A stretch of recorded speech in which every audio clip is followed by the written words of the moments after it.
seconds and counting.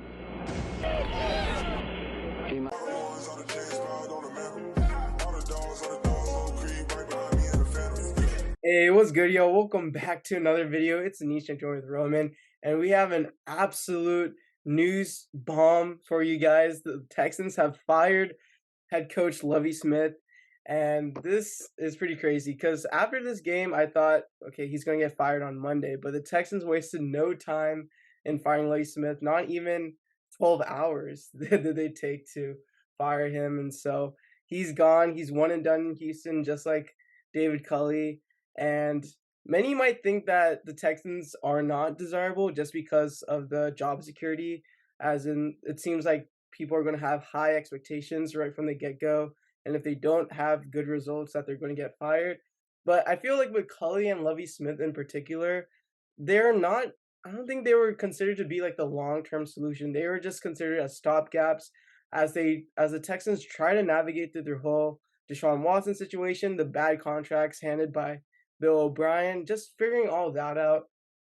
And so I feel like, unfortunate for Culley and Lovie Smith, they had to be the fall guys, and if you want to call it that way, in which someone had to take the head coach position. No one wanted to take it, and so they had to take it. And I mean, it makes sense. Culley never got a job opportunity until the Texans to be a head coach, and Lovie Smith was an in-house hire, last-minute decision. And so those were kind of like not really good coaching processes, but you had to say, like, given the Texan situation at the time, they weren't considered desirable. But now we have multiple draft picks, right? 2 first-round picks for the next 3 years, 50 million in cap space in free agency, and we could have even more based on what contracts that we decide to extend or whatnot. So this offseason is going to be super crucial for the Texans, and it's really important that they start the rebuild right with the head coach. So Roman, what do you think about Lovie Smith's short tenure with the Houston Texans? Yeah, Lovie Smith, I feel like he was a good guy and all, but I feel like his firing, it was like a long time coming. I mean, I feel like it was pretty much expected now for a few weeks. He was talked about like a few weeks ago, maybe like 3 to 4 weeks ago, about the possibility of him being fired. And then recently, like Texans insiders such as maybe like Aaron Wilson, Texans cap, if you want to consider him an insider, they've both mentioned the possibility and likelihood of him being fired. So, I mean, it was a long time coming. He's a good guy. He's a good guy for the players. He's a player's coach. But in terms of being a long-term guy, being here with the young players, and adjusting to the new day NFL, I just don't think he was the right man for it. I think his time is long gone. Like during his time with the Bears, his Super Bowl, I feel like all of those were like long time, a different era in the NFL, if you will. And now, I mean, you need to most of the time have like a younger guy, a younger minded head coach. Doesn't matter if it's offensive or defensive minded, just have a younger guy that's able to adapt in game situations, adapt to players, adapt to different schemes, and not just try to be not one dimensional, but not try to stick to one specific thing like Lovie Smith has done. For example, using Derek Stingley as a zone corner in Tampa 2 when he's primarily a man corner. I feel like that was a huge mistake, but that's just one thing from Lovie Smith that he's done pretty bad this whole season. And I feel like it was, it should have been expected that he's going to be fired. I don't think he's obviously not the long term guy. And it's just like one reason that's plain and simple is that him failing to get a better record than last year with somewhat of a better roster. Obviously, I'm not expecting this roster to be a playoff contender, but you have really good rookies in Petrie, Harris, Stingley, at least for the first half, Pierce. And so those guys contributed a decent amount. And then you have some really nice signings by Nick Caserio and Jerry Hughes, Ogbo Okoronkwo, Steven Nelson, who had really good roles. You had some people stepping up like Tremont Smith. So this roster by no means was supposed to be that bad to not achieve at least 4 wins like last season. So just the inability to do better than Culley's roster, which was not as talented, I guess, relative to this year's roster. But even then, Lovie Smith's decision making, at least even in this last game, obviously I'm not expecting the coach and players to play for the loss, but this whole season, Lovie Smith has played conservative. And then the last game, he decides to go for it for 2. That's the one time we see Lovie play aggressive. We saw a lot more blitzes this last game, a lot more variety. And like, where was this? Like, you could tell that Lovie was fighting for his job this last game of the season, and I guess Texans management were kind of mad that I guess that he did win because that kind of lost us a number one overall pick. I mean, we have the number two overall pick, so it's not the end of the world. It's nothing to be super frustrated about, but it's just about having control of the draft and having the number one overall pick. So, I mean, you can put it that way. Lovie Smith just wanted it. Some players apparently called this last game, their Super Bowl, and so that was that. And Lovie Smith, apparently, Aaron Wilson said that there was concerns about his management style not being receptive to suggestions and feedback regarding strategy, scheme, practice routines, and not really into analytics and using data to inform decisions. So, I mean, we all knew that Lovie Smith was an old school guy, so we shouldn't be surprised that he didn't really use analytics. But it seems like that's the kind of person that the Texans want to go for, someone who is more analytically driven. And so, speaking of people that the Texans want to go for, there are some candidates that have been mentioned.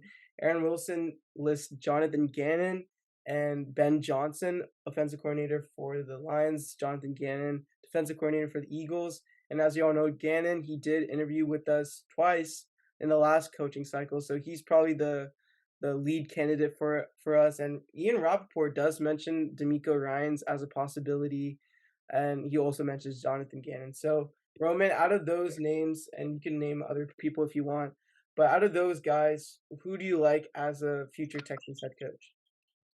Based on those 3 names, I'm gonna mention pretty much Gannon and, Ben Johnson because I don't think D'Amico personally, I don't think he's a real possibility. I feel like he would probably go to a team like Carolina. But just based between Gannon and Ben Johnson, and I'll mention another candidate in a second, but based between those 2, I feel like Gannon would be the safer option considering the staff that he could bring.